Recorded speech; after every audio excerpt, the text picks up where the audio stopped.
This has nothing to do with the fact that I'm no longer invited to be a guest on WAMC's media project. It has a little bit to do with the fact I'm developing a media ethics course for students at UAlbany.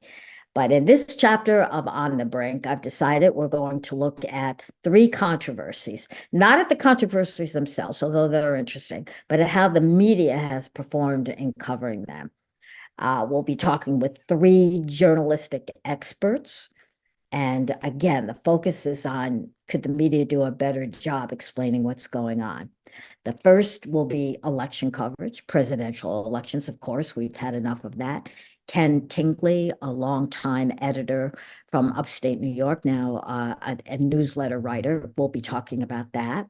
I'm going to an old friend of mine and journalist, Phyllis Jordan. She's now an education policy activist. She'll be talking about coverage of the right-wing attack on universities. And finally, because what chapter of On the Brink is complete without going to another Armeo, we're going to go to Joanne Armeo to talk about the New York Times kind of outing the sexuality of Taylor Swift.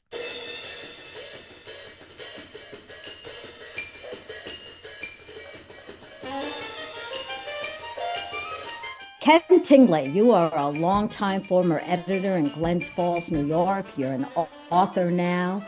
You write extensively about what you did as a longtime editor in Glens Falls, and you are a regular contributor to a very interesting newsletter on Substack. And I want to talk to you today about one of those regular columns. I understand you're not going to be watching any more TV coverage of the election, or at least the primaries. Why is Yeah, that? I think it was probably 3 or 4 days before the Iowa caucuses, and I happened to turn on one of the. Okay, it was MSNBC, and they had a special election 1 week countdown to the Iowa caucuses, and I just finally kind of drew the line. I said, "Why? We know what the results are going to be. We know what the results in New Hampshire are going to be. We know what Super Tuesday is going to bring to us. And the only question is whether the guy who wins is, going to be facing criminal, jail time." So Mhm. at that point, I said, no, enough is enough. And I don't like to call out the media. I having been an editor for a long time, it's that we're easy scapegoats, I think. But in this case, I really think, especially the cable news, the primetime shows, they're just missing the boat here. This is just a waste of resources and a waste of everyone's time to make this into a horse race when the horse has already crossed the finish line. Boy, I also, like you, am usually a defender of press practices. I figure that criticism comes from not understanding, but I don't get this at all. And I would go further than you. I think that there was nothing exciting or interesting about this race. And both the coverage leading up to it, for example, putting the entire staff of MSNBC on coverage of the Iowa caucus. That is, it's deceptive. And the language even is deceptive. To call it a blockbuster win, what we really had was 110,000 people voting in Iowa. Not even voting. They went to caucuses and kind of cast their choices. So 110,000. Trump got 51% of them. They are all overwhelmingly old, over the age of 50, white, and live in rural places. This is not representative. That is not a blockbuster win. So isn't it a violation of the number one call of journalism to be accurate? Well, yeah, I think you're going here by tradition, right? I mean, it's always Right. been. I mean, you go back to it. Obviously, you and I can go back to remember. I think Bobby Kennedy in 1968 jumped into the presidential race in what, like April, Yep. and won the California primary, and was looking like he could be the candidate. So in those days, it was a much different world, and things are a lot more orchestrated politically. You know, if you're not campaigning in Iowa, what, 2 years before even the caucuses, right? You're going to fall behind. I mean, it's all a little bit ridiculous. But the other point I think that needs to be pointed out is, I think I used a lot of statistics in the column about I hate to use the term mainstream media, but certainly the primetime media, the cable news folks, the networks, and you look at the number of people. There are 330 million people in this country. And what, 60 Minutes is the best watched news show, and it draws 8 million people in a week. Hmm. 8 million of the 330 million out there. Okay, a lot of them are children, but nevertheless. And then when you go right on down the line, and the network evening news is like 4 million, and the primetime cable shows are like 2 million. Even PBS NewsHour, which I love, 2 million Hmm. people of 330 million people are watching this. And so I think there's an underlying concern here, and not only that the media is shirking its responsibility in Hmm. covering the right things, making this into a horse race that's not a horse race, but there isn't that many people actually really paying any attention. Paying any attention. You're right. It's like we're speaking into a void or to each other. There were several other things about the Iowa caucus that were interesting and called into question some ethics. One was that 30 minutes after the polls don't really close. It's not a poll, but you have to participate in the caucus. You have to be there by 7. So about 15 minutes, 15 to 30 minutes after the doors closed, all of the stations were calling the race for Trump. And many people, many representing the losers in the caucus, were saying this isn't fair. You're even giving out results before people have even had a chance to cast their choices. I said that's ridiculous. We should be using data and forecasting and the technology we have now. Do you have a feeling about that?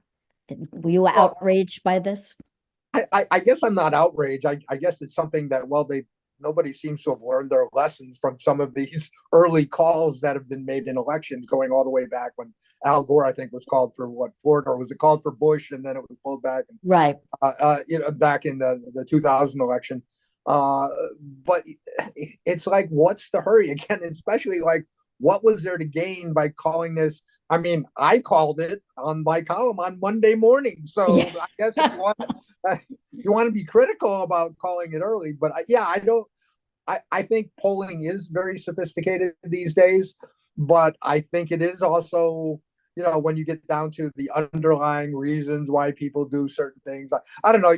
Is there something about when you see the video of the folks in Iowa and they're throwing their votes into Yeah. a paper bag, which has gone viral, obviously, Yes. and there's just something there that just seems a little, about, and this has been a criticism too, that, Iowa has way too much pull in the primaries, and because it's the first and it represents this kind of, it used to be, I guess, kind of the snapshot of middle America, the moderate people, and it's not really the case anymore. So, No. um, No. yeah, it is all, I don't know, not something that's good for anyone. No, I totally agree with that. The other aspect of Iowa that has gotten a lot of attention from people concerned about media ethics is Trump's acceptance, his winning victorious speech, and several stations, For the third time. right, right. And several several stations, including CNN, refused to cover it live. And they had Jake Tapper talking over it, saying, underneath me, you're hearing him telling a whole bunch of lies about immigrants. Is that some big failing of journalists that we don't cover him objectively anymore, or have we just learned our lesson? Well, I guess it's a little of both. I mean, it's like my wife and I sit around talking some nights and saying, why can't they just have, like in the debates, when you go too long in your time, why can't they just shut off the microphone? We have that. Mhm. If you can't adhere to the rules, then that's the case. I mean, I don't know what he said in the acceptance speech. It does seem like that's a newsworthy moment, that you should cover that. Uh, but it's also, if he's going to chalk it up to, this shows that everybody is, against all my criminal indictments and knows it's all witch hunt. Right. But maybe you do have to, you have to think twice about it. I think you do have to be careful about that when you have. It's a very unusual time, but I think it does come back and hit you, the media a little bit too below the belt, because they're being accused of not being fair. Yeah, what happened when Trump came in was we did in 2015, 16, and so on. We were covering him as we would any other presidential candidate Right. and winner. And many journalists, Ken Burns, the documentary, made a very famous speech at a college saying, why are we doing this? He is a bad person. We should be saying that. And I remember Fred Hyatt at the Washington Post came out with an unusual front page editorial saying, don't vote for this man. We are not going to endorse him. He's a unique danger to democracy. And everyone, by everyone, I mean, we journalists hailed him as courageous and what a good thing to do. In fact, didn't it make us look so prejudiced that many of his supporters now think we will never cover him fairly? Do we shoot ourselves in the foot by trying to do something we thought was honest? Well, I'm always been in favor of doing the right thing. And I think you always have to call them as you see them. When people would always call us out at the newspaper about an editorial or a position we took, I'd say, hey, we're always going to call them as we see them after doing our analysis, after doing what we think is right. And I think in that election in 2016, correct me if I'm wrong, I think out of all the major papers in the United States, only two endorsed Trump. So there were a lot of conservative outlets who had never, ever endorsed a Democratic presidential candidate, and they didn't endorse Trump. So that tells you a lot, but it also maybe tells you a lot that people didn't seem to care. Yeah. They didn't care what their newspaper thought. Yeah.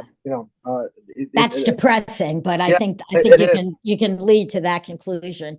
Let me go back to this horse racing thing because again, I used to defend this. I think it's important to know who's ahead as you go along, who's winning, who's losing. And Joe Biden's race just If 4 years ago, yeah, yeah. Yeah, that's true. I was saying I think Joe Biden's race showed that he was way behind, and then suddenly after not suddenly, but after the third primary, you could see he was going to get it, and then everything fell on. So covering the horse race was a story. We don't still seem to have it right though. You had some suggestions in your Substack column about what we should be covering instead of, oh, Trump won a blockbuster in Iowa. Talk about that. Yeah, I guess I'm coming back to old-fashioned ideas here, but I think you start with something like immigration. This supposedly is the biggest topic of contention between the two parties. The Republicans claiming the Democrats all want open borders, and Democrats saying no, we don't, and we just want more. We want to discuss it and come up with the right solutions. And what about if a PBS NewsHour took its whole hour for an entire week and addressed immigration and dug down deep, 60-minute types reporting, and to really explain to people what's going on at the border, what's been done in the past, what's been done in the future, what both sides are proposing, and talk about it. Now, I think that's a great idea. I think that is something that was desperately needed to get people to understand what's really going on. But there's also that part of me that says nobody would watch. Yeah, that was going to be my next question to you. The same people who aren't reading endorsements, you're going to get them to sit down and listen to basically educational television. It's like 60 Minutes. And I don't know about you, but I tape it every week and I watch 60 Minutes and I, not only learn things, but there's great feature stories. There's all kinds of things that I learned from that television program. And yet, like I said, the average is 8 million people a week watch that show out of 330. Yeah, yeah. I mean, so yeah, and that's entertaining. It's always very high in the ratings, in the top 10 in the ratings.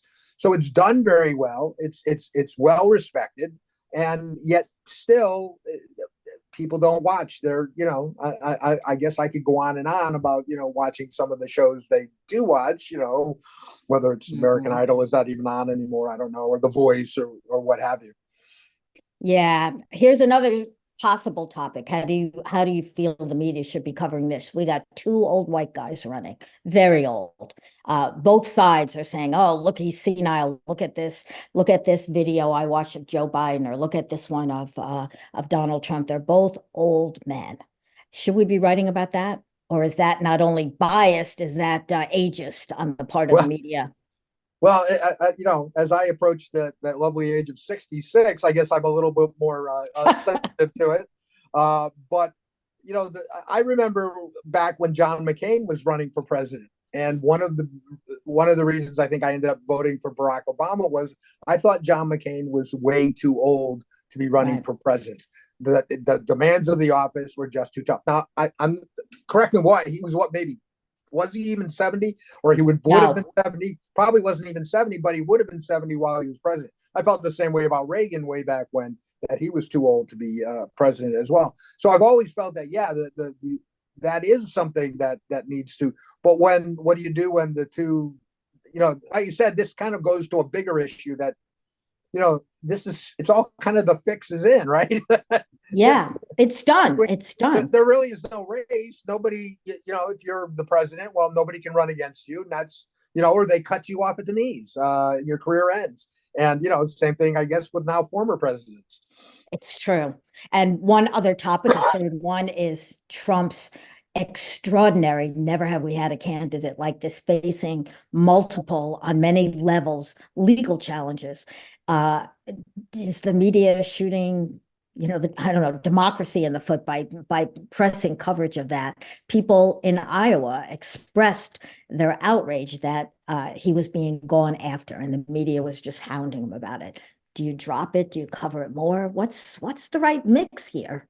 Yeah, I'm glad I'm not in that position anymore. It's like, yeah, if you put it on the front page, then you're being biased. If you ignore it, then you're, being, I guess, unpatriotic.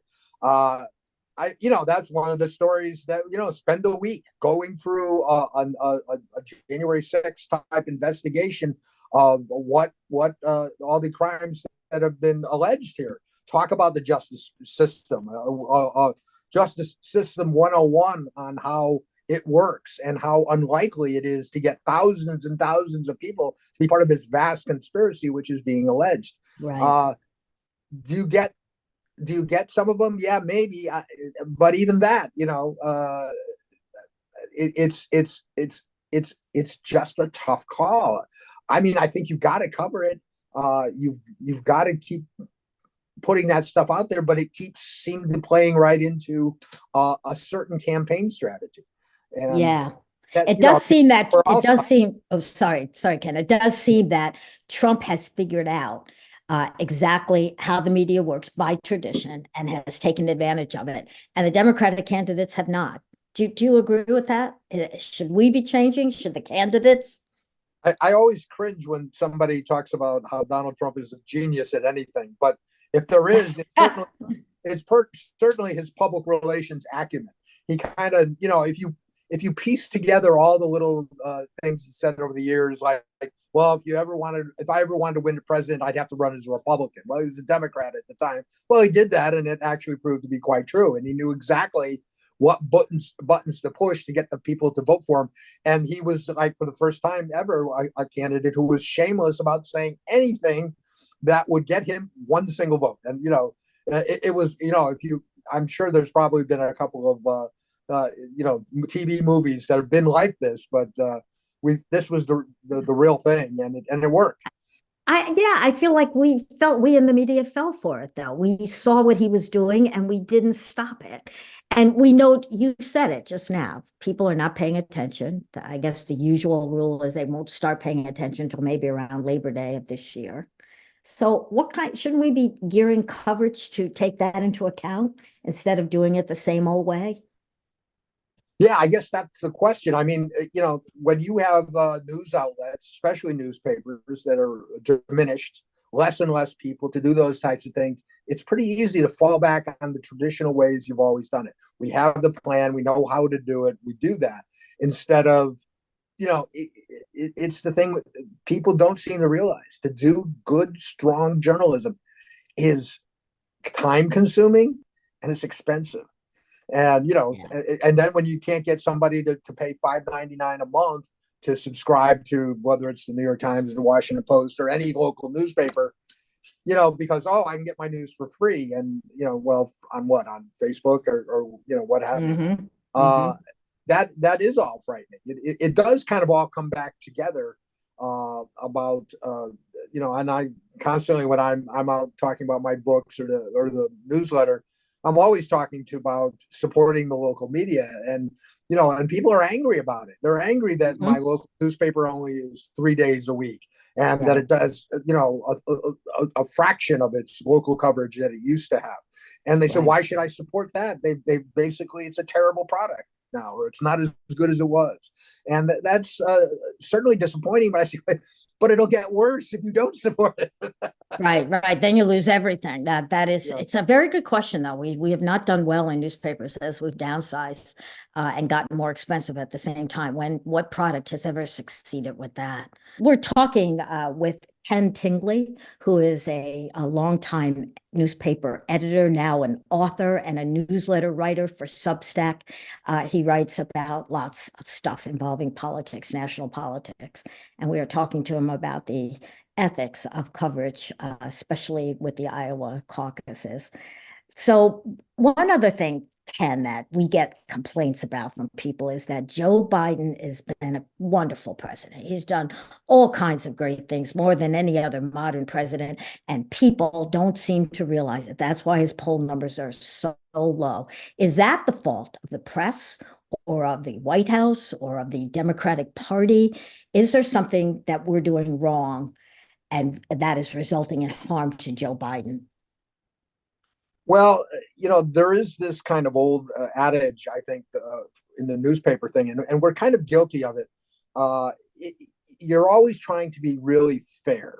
You're trying to tell both sides of the story, and this used to come up with climate change. After a while on climate change, where 97% of the scientists said it's real and 3% said, and people say, well, if you're going to be fair, you have to tell both sides. Say, no, we have to tell 97% of the side and just 3% of the time over here. So I think you have to be, I think it's really hard for journalists and people, I think would be surprised to hear this. It's hard for them to not kind of try to tell both sides of the story, to try to bend over backwards to be fair. And I think the trouble is that some of Joe Biden's accomplishments, whether it's the infrastructure bill or getting some of this legislation passed with climate change, and getting these big spending type things going that are really going to help a lot of people in a lot of states. They're just not really sexy topics. Where Donald Trump's out there talking about the culture wars and about the abortion stuff. At one point, he's trying to back away from it now, but he's talking about those types of things. So no matter if you're talking about a spending bill or the infrastructure bill, and you can go out, people are just not going to read about that. So I mean, it really does come back to being a good citizen. If you're not, you can't be a good citizen if you don't read a newspaper. I've always said this. You can't. I agree with you. Look really hard at the issues, and you have to read some of those really boring economic stories to find out, why. It drives me crazy when people say things like, "Oh, well, the economy was better under Trump." And it's like, well, did you forget about COVID? Yeah. I mean, what happened there? I mean, so it's presidents don't have a lot of control over what happens with the economy. They just don't. No. That's not how it works. It's supply and demand, economics 101. So yeah, I just think sometimes our readers are not being fair enough here and not doing their own due diligence. You are listening to Ken Tingley, and I think you can tell how smart he is. He's got a little bit of passion about this topic, too. Take a minute, Ken, and tell us about your book, your newest book, which maybe some people, after hearing you, will want to take a look at. Yeah, I've written 3 books. The first was The Last American Editor, which was a collection of my columns from my days at the Post-Star in Glens Falls, New York. And it's a real people story, a lot of inspirational stories about the people and events that kind of shaped Glens Falls. So I did The Last American Editor, Volume 2, just came out this past fall. And another 90 stories, a lot of inspirational stuff. Really, you could read for 3 minutes a day and you'll feel better doing it. It's the other thing. Not many newspapers have columnists anymore. That used to be part of the fun part of the newspaper. It was the entertainment part. It was what made you think in the morning. It's what you really look forward to. You had your favorite people you wanted to read, and there's not many of them left anymore. And that's something that we've really lost. But if you really want to know the story of newspapers, The Last American Newspaper, it covers 20 years of a small town newspaper editor, and some of the great work we did, but most importantly, how we made our community better. And that's what we're losing. I hope that we have made people think in our time here together, Ken. I know that we agree that there have been big problems with press coverage again in the presidential race. After we did terribly the last time, we seem not to have learned very much. Trump still seems to be just riding herd over us. We are falling prey to our desire to make the news sound more exciting than it is, to not educate completely, and to just get the jump on each other, which is really what's the point anymore? So thank you for being with us. And I'm going to be asking you about this again. I'll try not to make it last minute. Look forward to it, Rosemary. Okay, thank you.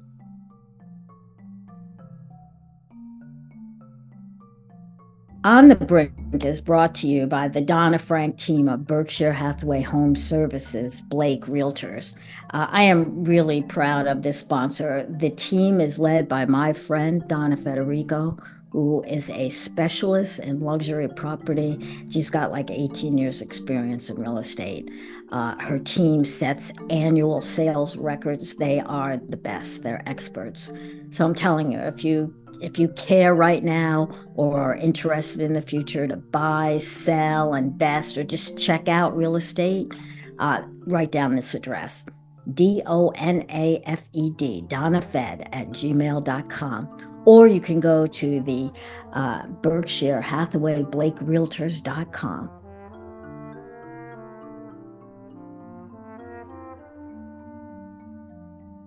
Hey, I just got done ordering two really gorgeous coffee mugs from Peacock Pots Pottery. This is a founding sponsor of the podcast, and I just love their stuff. Honestly, it has nothing to do with their sponsoring us. It's all the work of owner Ona Papagiorgio, who I've discovered is an engineer by trade. And she's managed to combine the precision of her engineering background with the prettiness of her artistic disposition. And I think you are going to like their stuff as much as I do. Check it out at peacockpots.com.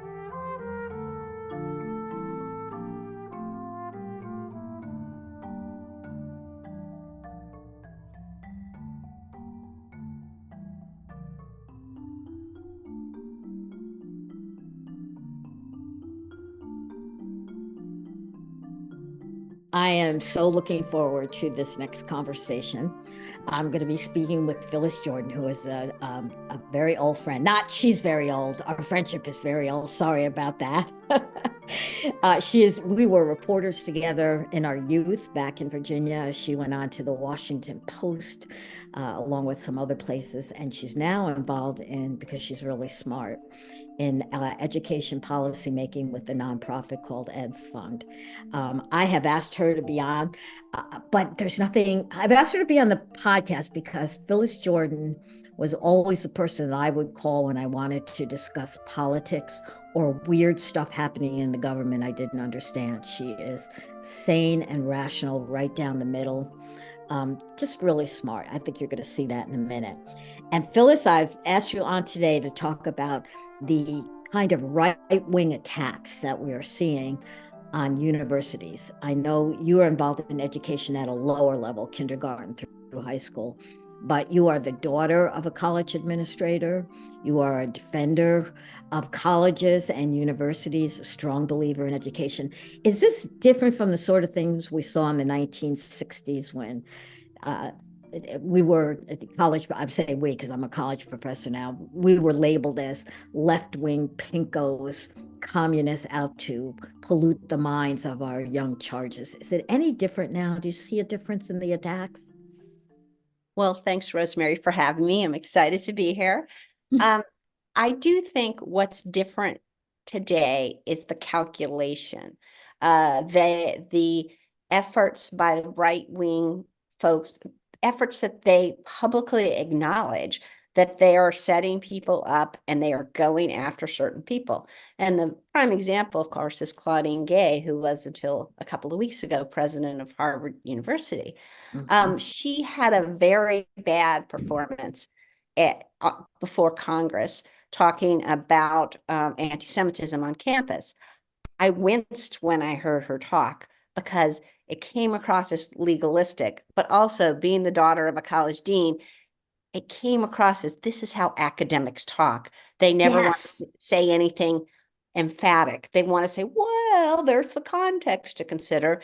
And at a time when people are feeling, politicians and journalists like you and me, we want people to be emphatic. We want them to say, this is wrong. And you're not going to get that from your typical academic. I totally agree. And in fact, I remember listening to the hearing at which Gay and two other college presidents were testifying. And Elise Stefanik, who I do not personally like, I don't like her brand of politics at all. She asked a question and she said, yes or no, which you are right. That's what she likes. That's what politicians like. It's what reporters like. Yes or no. And then she asked a question that did have a nuance. She said, can you say whether calling for genocide of Jewish people would violate your school codes? And there were two factors to that. One was nobody had ever called for that, no place in America. And two, calling for genocide is different than activating for it. It's not hate speech under any Supreme Court. So there's all this nuance to it. I was sympathetic to the college presidents trying to give a contextualized answer, trying to parse it all out. Free speech different than action. You knew though what was going to happen. Right. I could see the whole thing playing out because an academic does not want to be too declarative. The other piece with her, of course, is these allegations of plagiarism. She has done a number of studies. There are a number of places in the studies where she borrows language from other people. Now, I took a look at that. I read a lot of research for my work. In every study that you do, you have your main findings, but you also have a little section where you summarize what everybody else has done. Like this study says that, Right. and this study says that. And her language, what we would in the journalism world call boilerplate, was very similar to other people's boilerplate, or even what the people who did the research themselves, Correct. how they described their research, like one or two sentences.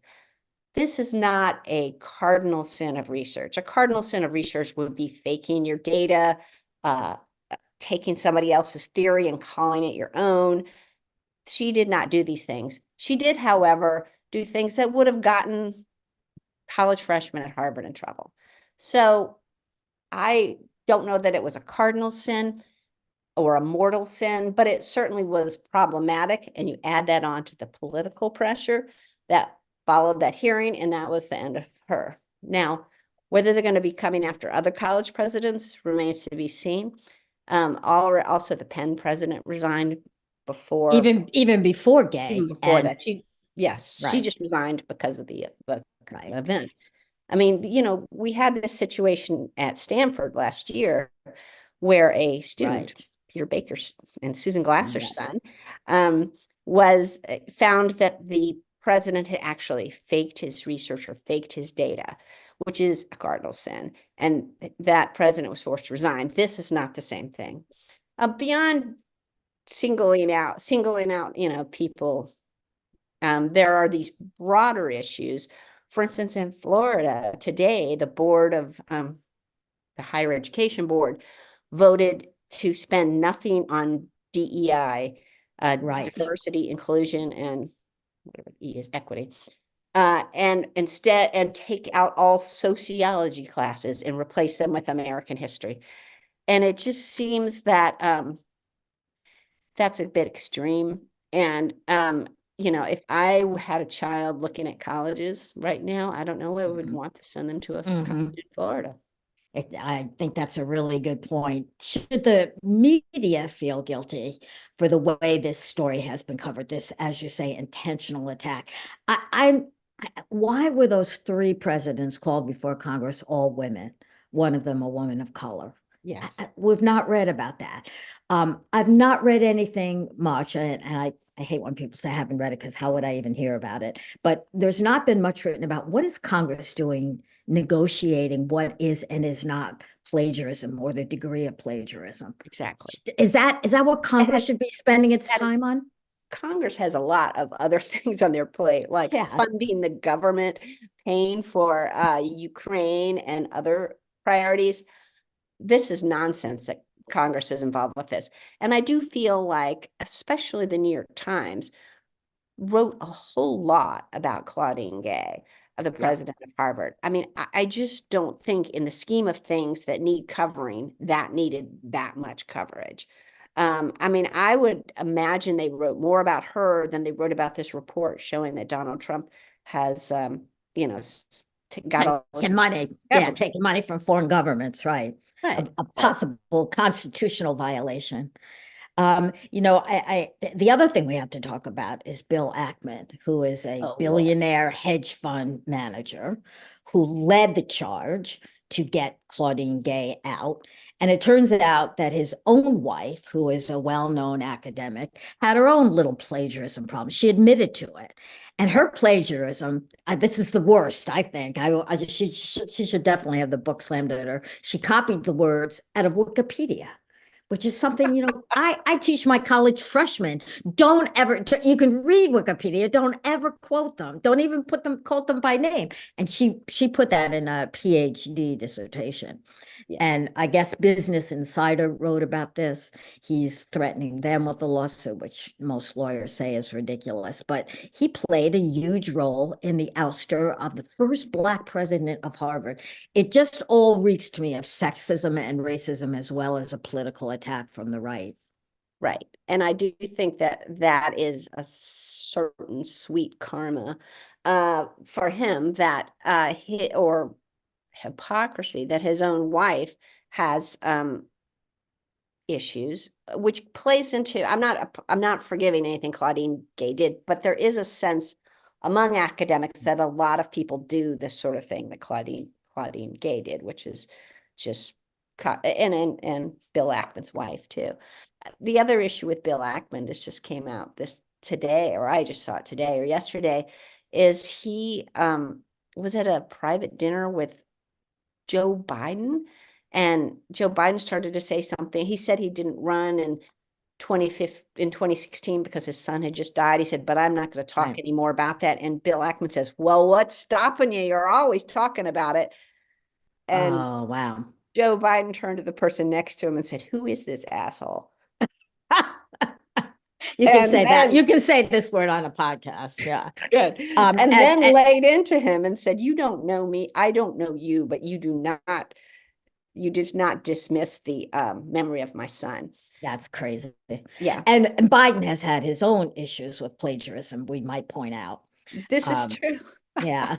I mean, I would like to see, I've yet to see the New York Times or any place else do a whole discussion on plagiarism. The New York Times has had its problem with plagiarism. Yeah. But it's very difficult for my students sometimes to tell what really is right and what is wrong. All through high school, you write research papers, which is taking the work of others, the words of others, and synthesizing it in some way. That's a very fine line into not copying the words of others. Right.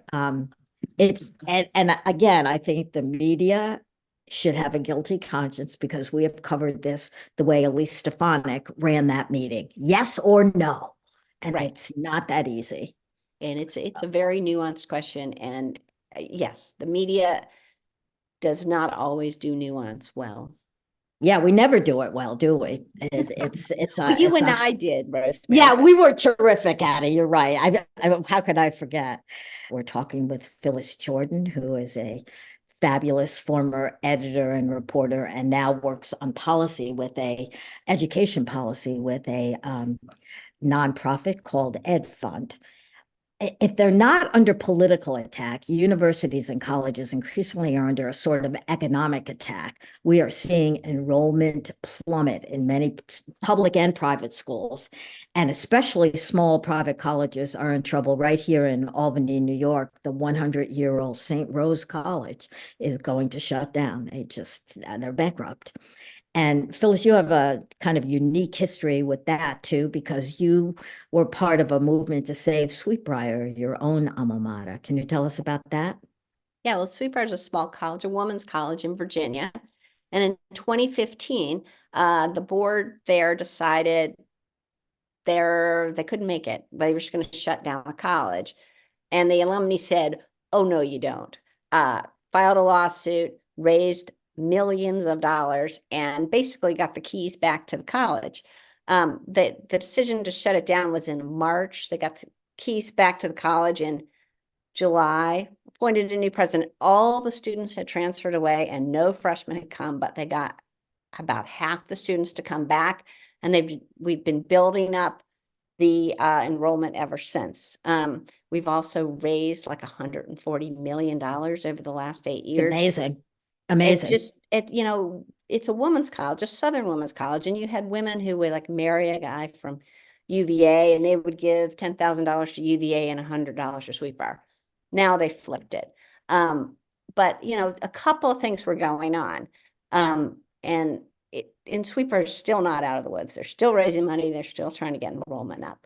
But there is a dip in the number of students of college age. They're sort of cyclical, but right now, in the next 5 to 10 years, the number of college age students is going to drop by about 20%. You add into that the pandemic, which disrupted a lot of kids' education, and a lot of kids decided not to go to college, just sort of got a lot of kids off track. So there's a smaller pool of students right now. And then, there's just a lot of demand and tuition keeps rising. So these small colleges are having trouble getting the students they need, getting the fundraising they need, keeping up with their facilities and things like that.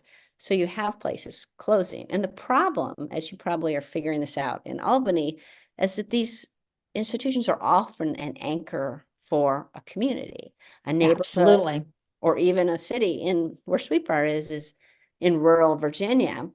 If that school had gone under, like a bunch of restaurants and hotels would have gone under. There wouldn't have been, all the professors living there and going to the grocery store or that sort of thing. So, and in Albany, if I can jump here, you Yeah. are absolutely right. They own almost 100 buildings in the heart of Albany. All around it is a student ghetto. The rental properties are all student or professors.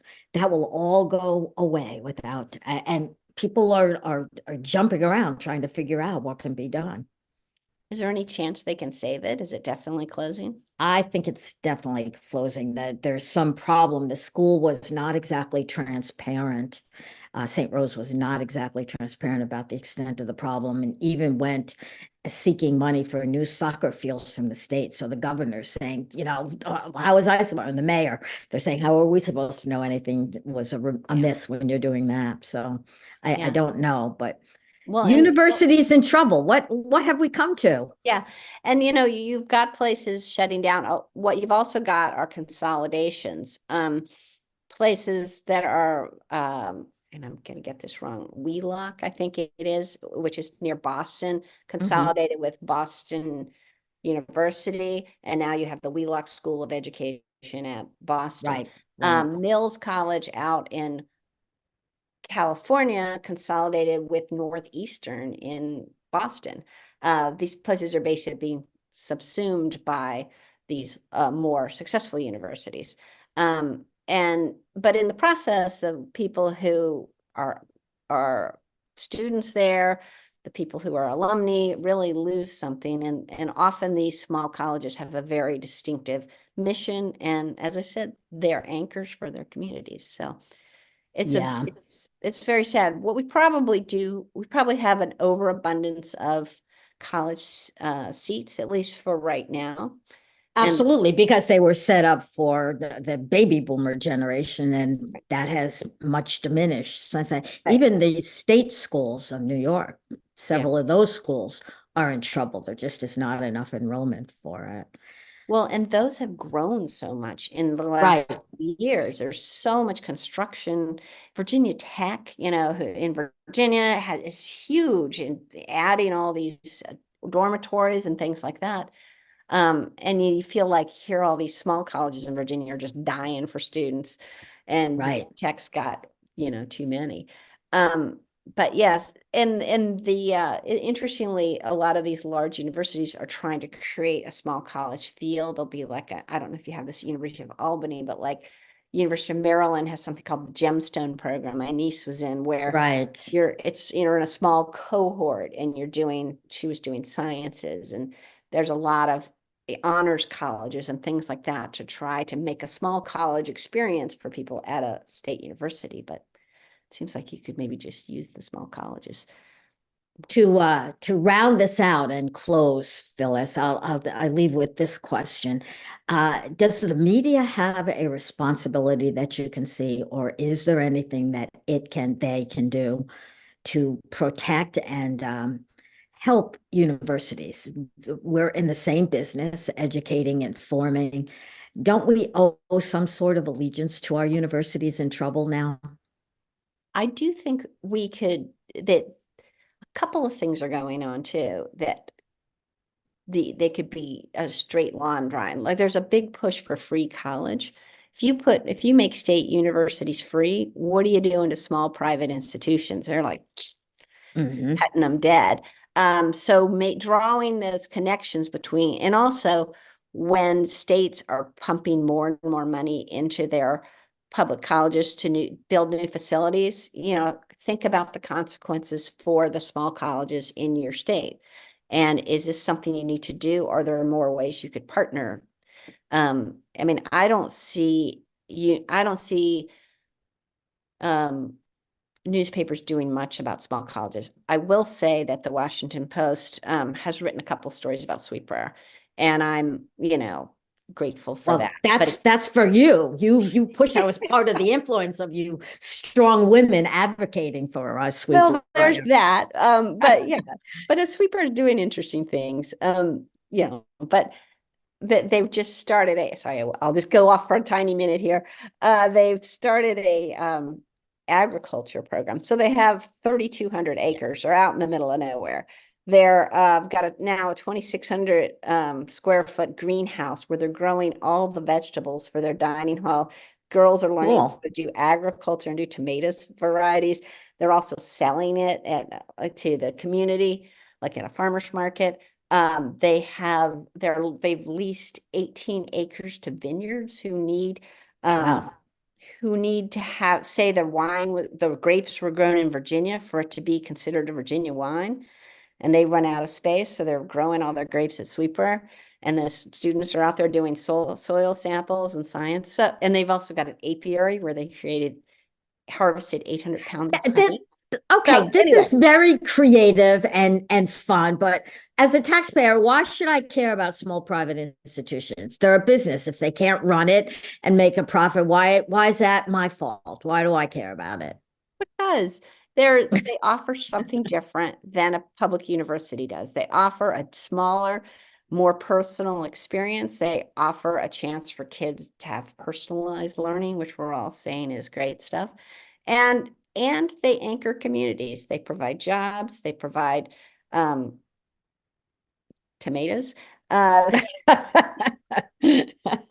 And yeah, a source of consumers for lots of other businesses yeah, who no, want to they are. provide They that. support communities, and they provide a great education for students. Phyllis, this was great. I'm going to be asking you back again in the future. This is only a part of a segment. We got to bring you back on again. You proved again that I was right. You're smart and you know this stuff. Thank you. All right. Good to see you, Rosemary. Take care. Okay, take care.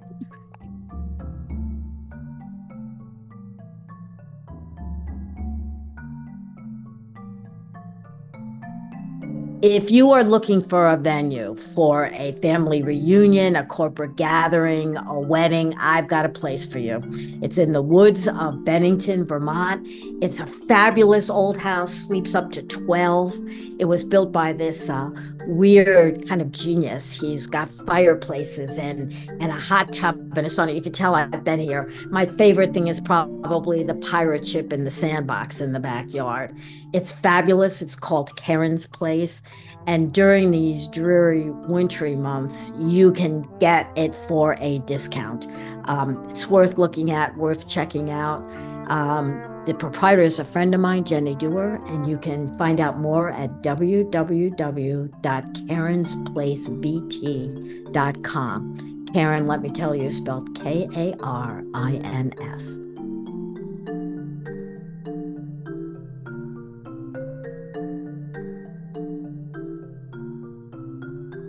We get lots of comments, all good, about the music we play leading in and leading out of the show and in between the segments.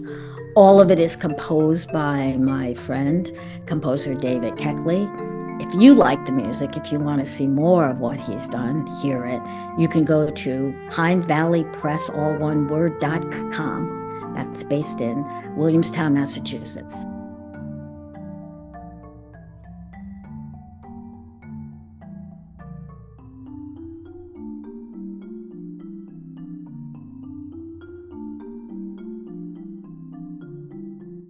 Welcome back to the third segment of this chapter of On the Brink. The New York Times set off something of a controversy in at least the music world when it ran recently a very long 5,000-word article, an opinion piece, not a news article, about Taylor Swift and her sexuality. I'm going to now speak with Joanne Armeo, who is a longtime editorial writer, and before that, editor of the Washington Post. She's also my sister. Joanne, did you read the article? I The did. opinion piece? I did. All right. Had that come to you, would you have run it? No. No. And tell us why not. Well, why? I mean, what they are like questioning the sexuality of something, bringing it in. What is the point of it? Okay, she's gay. She's not gay. Who the hell cares? Did they do it because they wanted clicks? Because anything that you have with Taylor Swift is going to get clicks. I just was absolutely appalled by the piece. And what most appalled me was when I got down to the end and the writer tried to justify this piece of garbage by saying, oh, some might question like why we're like writing about this. Some would say this is too salacious. It's too like gossip driven, but we need to delve into it because these are the issues at the point of our culture. What trash. What absolute trash. What a presumptuous piece of I'm trying to not use obscenities here, but only obscenities can apply to this article, and I'm completely appalled. And okay, there are editors at the New York Times who got fired for running pieces by Tom Cotton and other things. Someone should get fired for running this piece. Well, I'm going to ask you about editorial policies in a minute, and but it won't surprise you too much, Joanne. I don't entirely agree. The article was interesting. We're at a time when talk of sexuality is so interesting. It's intergenerationally different. Our generation, we're baby boomers, don't understand it in the same way our children and grandchildren do. And Taylor Swift's pretty public. Her lyrics, her stances have been very public. Why is this not legitimate for discourse? Well, her lyrics, why does it make a difference whether or not she's gay or not? I mean, if she's straight, whatever, the things that she says about these issues, they should stand on their own. It doesn't have to be tied to it. These are personal, private things. And it's a certain thing like things. Okay, it's like Taylor Swift, so she's like open game for everyone. And I do think it has to do with clicks because you put Taylor Swift up there and you're going to get a lot of clicks. Would they write about this? About like a male star singer whose sexuality has been questioned? I don't think so. If it were Donald Trump and you could question his sexuality, he's Tim also Scott. Clickbait. Yeah, Tim Scott. Okay, we have written about him. That's a good one. Has the New York Times done a 5,000-word piece on Tim Scott? I don't think so. Tim Scott, his sexuality was called into question when he was in a debate, when he suddenly brings up a girlfriend no one had ever heard about. It certainly was written about. Sexuality is now something we do write about. It is a huge cultural issue. It's part of the culture wars. And Taylor Swift plays into that. She also she uses her power as a celebrity. So why would that not be considered public? It's not private when you write music about it and take stands, pro LGBT stands, as she does. you know, I think, I'm not an expert in songwriting, but I would guess that, like, you could take it like Bob Dylan stuff, and you could go and you could parse Bob Dylan stuff, and you could come up with stuff to suggest, okay, maybe he is like a cannibal, maybe he is like what I mean, whatever to do it. Well, okay, but Bob Dylan doesn't perform in rainbow colored outfits with butterflies in the back and all these colors that suggest, oh yeah, I'm interested. He doesn't go to pride parades. She is a public advocate for the gay community. So we have to basically say it's the New York Times responsibility to out her and to label her.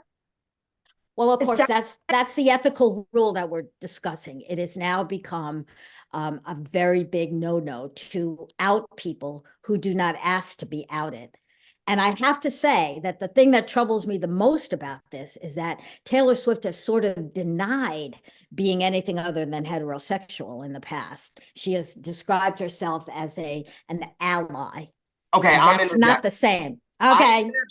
Because all of you guys are talking about these things that are implied and assumed and this, and Taylor hasn't done this, and Taylor hasn't done this. You know what Taylor Swift has done? Had very public relationships and breakups with very public actors and musicians like John Mayer and Tobey Maguire and Jake Gyllenhaal. And you know what's resulted in them? Lyrics that have won her Grammys. Let's talk about the fact that the New York Times and all of the circumstantial evidence that this person wrote the article on was factually incorrect. All of the songs she talked about, most Taylor Swift fans know what the inspiration of those songs are. You know why? Because Taylor Swift has made millions of dollars off of movies and books and all of this other merchandise that explains literally what every song means. And as for someone who had All Too Well on repeat after the last time their heart was broken, I know that that's about Jake Gyllenhaal, and the sister in there is about Maggie Gyllenhaal. So let's talk about the real facts. Why did the New York Times publish an article that very easily, with 15 minutes worth of research by a 16-year-old Taylor Swift fan, could have disproven that it was a bunch of bullshit? That loud mansplaining you just heard was from our executive producer, Zachary Grady. Okay, hold on. I have a second question here, and I don't mean to take away from my first question, but for the rest of time, if a man explains anything, is that a problem? I'm sorry, I'm a man and you're women, but I know more about Taylor Swift than you do. Are you denying? I agree with you, Zach, and I don't think you mansplained, because you were telling me things that I didn't know, because I don't really know Taylor Swift. The only thing I know about Taylor Swift is that my granddaughter loves the song she sings in Sing, which is like Shake It Off. That's the only thing that I know. So I'm like, my granddaughter also knows Taylor Swift, but I also have read and followed her because she is incredibly newsworthy. She's the Time Magazine Person of the Year. You don't get that by just being a singer. You get it by becoming a cultural model, which she is. And Zach, let me point out to you that Taylor Swift is known for biological, or what do you call it, biographical lyrics, which is why her lyrics are so important in this. Is she saying, Anna Marks, the writer, asked, that I am bisexual? And being bisexual means that, of course, she could have all kinds of relationships, even including her relationship with her football player now. That does not preclude her being bisexual. Okay. It's not like because she had fancy boyfriends, that doesn't mean she's bisexual. Please, I understand. Give me a break. I understand all of that, but nowhere in that article was there a shred of actual sourceable evidence when you are the New York Times, the premier or one of the premier, I don't care, that's an opinion article. You are one of the premier newspapers on the face of this planet. Have some actual sourceable documentation, or don't publish it. Because honestly, who does care? And okay, well, wait a minute. Kelsey, by the way, his name is Travis. Wait a minute. This was not an article, a news article published to say, oh, look, Taylor Swift is gay or bisexual. There is no. Yes, it if you were absolutely gonna, was. And No, Joey it was not. It It- exactly was. That's what they No, it tried to do. wasn't. They put it out there. It was like, oh, that was it. That was all the buzz is about that Taylor Swift is gay. That was the whole point of this thing. And it was so okay, to use Miss Marks's words, it was salacious and gossip mongering. And it was beneath the New York Times. And they shouldn't have run it. That's bottom Okay. line. Well, now that you've had your loud say to, let me interject that I just disagree. If you were going to judge it as a news article, then where's the quote, the chance for Taylor Swift to respond? Where's Kelsey in this? He's not quoted. This is an article saying that when someone of this magnitude writes lyrics that are very open to interpretation, that could open up a discussion about sexuality, about queerness in our culture. And that's legitimate. That is what the New York Times should be writing about. We can have a discussion about that, whether or not she is like queer or not.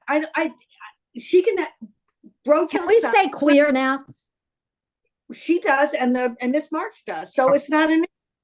So quick question. I don't know. For me, the question is like, when do you out people? And for me, the problem always was, what if you have like a politician, an office holder, who is like espousing and voting for anti-gay measures and is hostile to the gay community, but everyone knows he's gay. And I even in those circumstances, I would err on the side of caution. I would not cross that line. Maybe I'm conservative, maybe I'm a dinosaur, but I would not cross that line. Well, I mean, that's been the rumors, I guess, more than rumors for years about Lindsey Graham. And there's no article ever published that said he is a gay man. So I get that. You're talking about destroying a reputation. Are you really destroying her reputation if she's bisexual? No. Isn't there more to be gained by like writing about Lindsey Graham or Tim Scott, another one who like has like questions about it? Right. My view is that like, no, I don't think that you go. I mean, for me, the question is like, when does like the public interest does it? So like when the hypocrisy comes into it. With Taylor Swift, I don't see hypocrisy.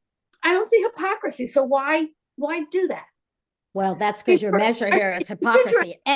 Anything about Taylor Swift is newsworthy. She is another, I don't know, one of the Kardashians. That makes her fair game. That makes her completely fair game. That's my question, Joanne. That's my question. And what are the rules on invasion of privacy? What should be the rules on invasion of privacy? I think that the rules that they should apply, and they should not be changed for how like popular are. Because what are they? What are your rules on anybody you're writing about?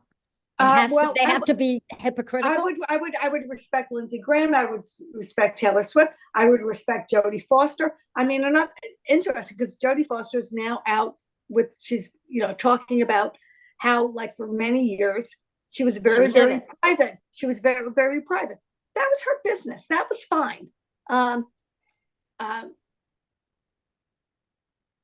Listen, I will step up here. No, hold on. Because there are some things that you have said are just incredible at this point in time. First of all, who has said? You. Invasion of privacy. To invade the privacy, maybe give someone a phone call who actually knows what they're talking about instead of just making wild accusations based upon lyrics. And if this wasn't about— They're not accusations. They're not accusations. Outing her publicly based upon her lyrics. That is an accusation. Raising questions about what she's really saying. Okay. She's a public artist. Okay. She's a public artist.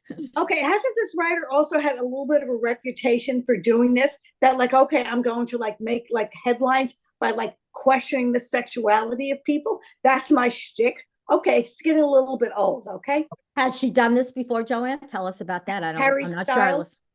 Harry Styles. Tell us what she did. I don't know enough about it because I was reading this stuff because I'm not like an expert in this. But yes, so apparently she's done this before. And for me, again, what did it for me was that like mealy mouth disclaimer at the end, which is like someone thinks that this is too salacious, this is too gossip, mom, but I'm gonna do it anyway. I'm gonna do it anyway. It's gonna give me clicks, and people are gonna be talking about it. You and I are talking about it. So she has like achieved her aim, which is the same thing that Donald Trump does every time. So I Joanne, she's a writer. And as you know, she does not get to decide these things herself.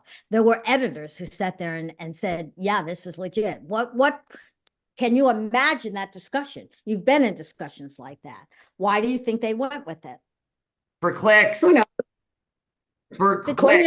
New York Times doesn't have to worry about clicks. They don't have to Yes, do it does. things Yes, for it trends. does. The New York Times just shut down its sports department because it could not financially afford to have one anymore. Yes, it does. Newspapers are doing things for clicks. If this was about the lyrics, how come she didn't write an article when R. Kelly was releasing lyrics like age isn't nothing but a number?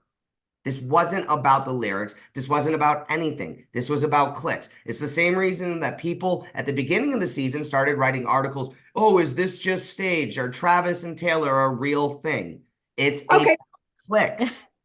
Also, I love you, but I cannot believe that you're defending this piece. And so, like, why do people run these things? Who knows? Sometimes, like, editors are like zoned out. They don't pay attention. They've had too much wine. I mean, who knows why this piece ran? I don't know, but I don't think that they should have run it. I wouldn't have run it. And I've been arguing in defense of it because I think these are important issues. I find that especially print publications are so careful and precise, and they don't push all the buttons. And this one does. Maybe it went over the line. Okay, cannot defend it that strongly. But to talk about sexuality, to talk about how you interpret an artist's work, I think those are things that should be in newspapers. Do you realize that we're yelling at each other and more hyped up about this than about either of the discussions in the last two segments, which were about presidential politics and attacks on our university systems? And this is perhaps the least important, whether this young singer, remarkable talent is gay or straight or bisexual. Taylor Swift, and we will get more clicks on Taylor Swift this than Donald Trump or Claudine Gay, okay? Which is why the New York Times did it. Yeah. Okay. And this goes to the point that the conversation is not about Taylor Swift. The conversation goes back to the fact of the New York Times being a responsible journalistic outlet and doing its job as writers and editors and making sure things that aren't verified, that aren't sourced, and that are just lies and circumstantial evidence. It is. There isn't one piece of art. There's a difference. Okay, did the writer, okay, I have to go back and reread the piece. Did the writer in this place a call to Taylor Swift? No, there's no, if she did, she did not write that she did. Okay, and there's no call to her publicist, there's no call to her football player, none of that, no. Okay, that's a problem. Piece. Okay, so you asked my experience. My experience is that if we were to do something like that, we would have insisted, okay, we're going to run this piece, but we're going to give them the courtesy of letting them know what we're writing on and letting them respond to this. And clearly, this person didn't care about that. Mm-hmm, mm-hmm. I can't disagree with that. Okay. I want to point out to our listeners that our executive producer is so incensed over this that he is neglected to keep track of the time. I have no idea where we are in this. We are 17 minutes into this segment. And just so we all know, our host also has forgot to remind you that we're talking with Joanne Armao. I thought that was evident. I don't talk to my friends this way, only my sisters. Go ahead, Joanne. What were you going to say? I'm retired from the Washington Post. We just have to make clear that I'm retired from the Washington Post. It's been great fun. I would like to end this evening with a toast. Okay, Joanne, you're all ready for this. I know. I'm all ready. Of course, yes. I'm fueled up. Okay, this is a toast to ethical journalists. when I tell people that I teach media ethics, their usual responses are very annoying. Oh, are there any? And yes, there are. But getting things right and accurate, covering all of the different possible nuances, being fair, exposing the biases of all the people you talk to, that is really, really hard. And it's not an easy task. We keep trying it. We get criticized no matter what we do as a journalist. But I want to make a toast to those journalists, those independent journalists who at least try to get it right. Here, You're here. here.